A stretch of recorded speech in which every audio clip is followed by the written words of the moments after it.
Welcome to Baylor Scott & White's Enhanced Recovery After Surgery program. Our goal for this program is to make your stay a comfortable experience and provide you with goals and education to support your surgical recovery. We know that our patients do best when we help them understand what to expect and include them as an active member of our patient care team. Throughout this class, we will teach you what to expect and will also encourage you to move your own care forward while working towards the goals that will be covered throughout this class. If you have a person who you've identified as a support person for your recovery, you may want to invite them to watch this video with you.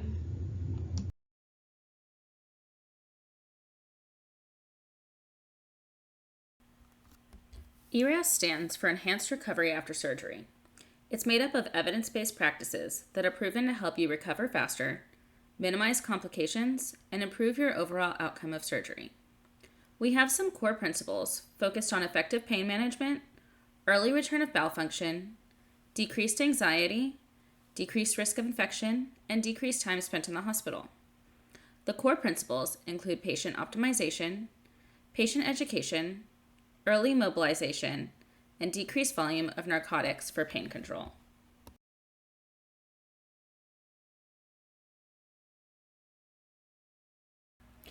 Part of enhanced recovery after surgery is preparing your body for your upcoming procedure. It is important to be physically, nutritionally, and mentally prepared. In order to keep yourself in good physical condition, it's important to stay active leading up to surgery. Walking is one of the easiest ways to be active. Nutritionally, prepare yourself by eating lean protein, fruits, and vegetables. Some examples of lean proteins are skinless chicken breasts, lean ground beef, salmon, tuna, non-fat Greek yogurt, and egg whites.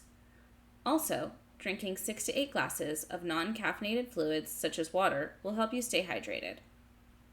Please let your surgeon or surgeon's clinic know if you're eating less than usual. Mental preparation is also important, so you'll have a dedicated team who guides, supports, and answers any questions that you may have. Starting today, optimizing your health. Make a list of all medications that you are taking, including prescription medications, over-the-counter medicines, herbal medicines, and vitamins. Please list the name, the dose, how often and when you take each medication. Make sure to bring this list with you to the hospital so that we can continue giving you your medications after surgery. Using tobacco or nicotine products such as dipping, vaping, smoking regular or electronic cigarettes can delay wound healing and increase your chances of having complications. If you need help quitting, please call 1-800-QUIT-NOW. Drinking alcohol can cause dehydration. Avoid drinking alcohol at least the day before surgery. You may have received a prescription from your surgeon for a prep kit with specific instructions to follow. Depending on the type of surgery you're having, there may be a bowel prep in this kit. Additionally, the kit ordered for you will be customized to your specific surgery and health needs. If your surgeon has instructed you to perform a bowel prep, there will be written instructions on how to complete the prep. It will include when to start the prep and how to complete it. Follow your clinic's instructions. Your surgeon will usually want you to eat a light breakfast the day before surgery and start drinking clear liquids at noon. Additionally, you will be allowed to continue to drink clear liquids up until 2 hours prior to surgery. If you don't need to complete a bowel prep, you may eat light meals and then switch to clear liquids 6 hours before surgery. Hydration is key. You'll need to stop drinking 2 hours before your scheduled surgery time. The goal in both scenarios is to hydrate your body well before surgery. Your surgeon may instruct you to consume a clear liquid diet up to 2 hours prior to surgery. Make sure you follow the directions provided by your surgeon's clinic. A clear liquid diet includes the following: fat-free broth, such as fat-free chicken, vegetable, or beef broth, Jell-O without fruit, popsicles without fruit or cream, black coffee or tea with no milk or creamer, apple juice, water, sports drinks like Gatorade, and a special surgery drink if prescribed.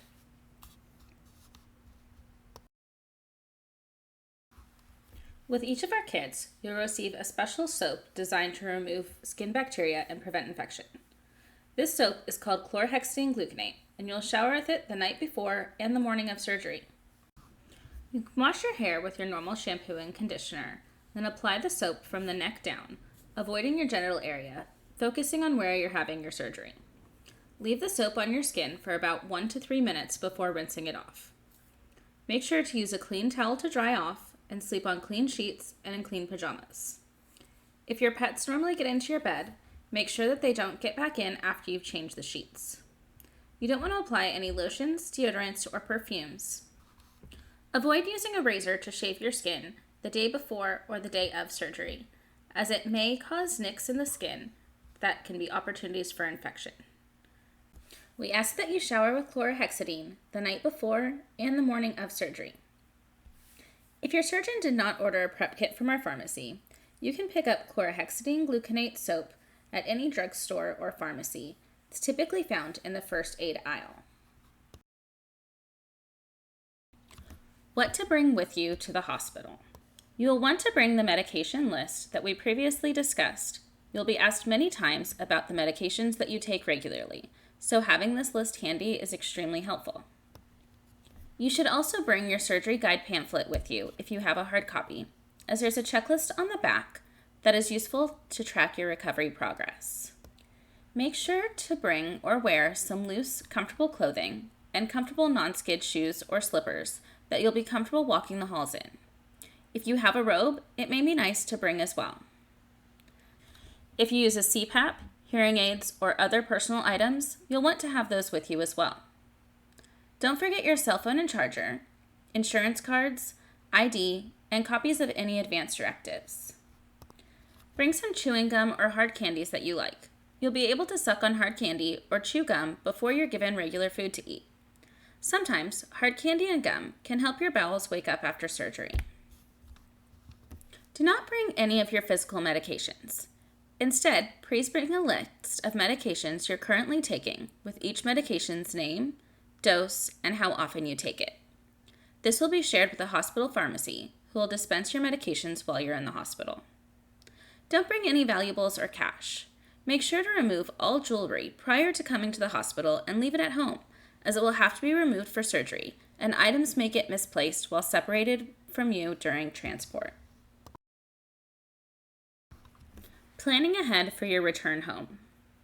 Our goal is to get you home where you can move around and feel more comfortable. Before your surgery day, identify a support person who can drive you home and assist you as you continue your recovery. You may have some lifting restrictions that limit your ability to perform household chores, such as carrying in groceries or lifting a large bag of dog food. If you're the main cook in your family, you may want to plan a few easy meals ahead or prepare freezer meals. Clear walking paths in your home to reduce the risk of falls, such as removing rugs, uneven surfaces, or unused household items. If you're not feeling well before your surgery and have a fever, cold, rash, or other health concerns, please call your surgeon's clinic as soon as possible so we can have the best plan in place for your well-being.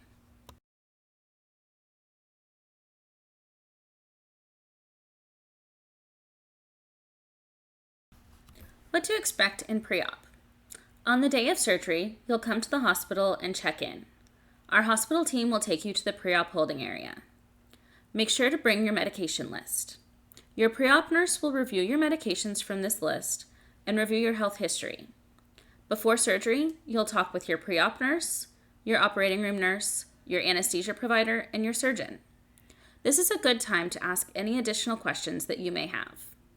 At that point, we'll also sign consent forms if you've not previously signed them. You'll change into a hospital gown and remove all jewelry and undergarments. Because of this, it's a good idea to leave all jewelry at home. You'll have an IV placed, and you may be given some medications to take. After that, we'll take you back to the operating room. Post-op day of surgery. After surgery, you'll be brought to a recovery area. We sometimes call this area the PACU. Your surgeon will update your support person to let them know how you're doing. Once you're ready and a bed is available, you'll go to the post-surgery floor or home, depending on your plan. After surgery, you're encouraged to take deep breaths and cough. You may be instructed to use a device called an incentive spirometer to assist you in taking deep breaths. Once you're on the post-surgery floor, remember to use your surgery guide brochure to know what to expect. One of the best things that you can do to improve your recovery is to get moving and start walking as directed by your care team. To ensure your safety, your care team will help you get out of bed the first time. Movement goals for the day of surgery may include sitting on the side of the bed, standing, walking, and having your meals sitting up in a chair. The day after surgery, your goal is generally to walk 4 to 6 times a day and continue eating all your meals in the chair. The more that you do, the better. Each day, you'll progress and tolerate more activity. Early mobility improves recovery because it wakes up your organs from anesthesia, helps your bowel function return, prevents blood clots, and helps get oxygen flowing through your blood, reducing the risk of pneumonia significantly. Mobility helps you heal faster and with fewer complications. Remember, once you leave the hospital, it's important to increase your activity daily and spend most of your day out of bed. Pain management is an important part of your recovery. Our goal is to reduce your pain to a tolerable level that will help you remain functional and be an active participant in your own care. The goal is not to be pain-free. After surgery, you will have some discomfort. However, the expectation is to be comfortable enough to walk in the hallways and take an active role in your recovery without being drowsy. In this program, we use various methods of pain management as indicated, rather than simply administering opioids or narcotic pain medication. You may receive a regional block or epidural. Regional or epidural anesthesia makes a specific part of the body numb to relieve pain or to allow for the surgical procedure to be done with less discomfort. The best option for you and your pain management will be discussed between you and your anesthesia provider and surgeon. Other ways that we help manage your pain is using non-opioid pain medications such as Tylenol and Motrin. Often, additional non-opioid medications that treat different types of pain will be given with the goal of decreasing opioid requirements. We found that using this type of pain management plan helps our patients feel more comfortable. Preventing complications. There are ways that you can prevent complications after surgery. Washing your hands with soap and water or hand sanitizer can help prevent infection. Remind visitors to wash their hands as well. Keeping clean hands and a clean environment helps reduce the chances of postoperative infection. Keep your incision site clean and dry. If you have guests who are not feeling well, ask them not to visit while you are recovering. Your surgeon may order an incentive spirometer, which is a plastic device that can help prevent pneumonia when you breathe in.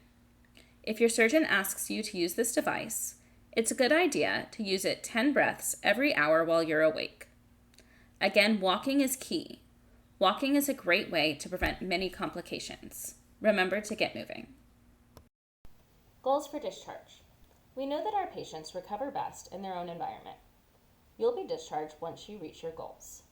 Most of our gynecology patients leave the hospital the day of surgery or stay 1 to 2 days after surgery.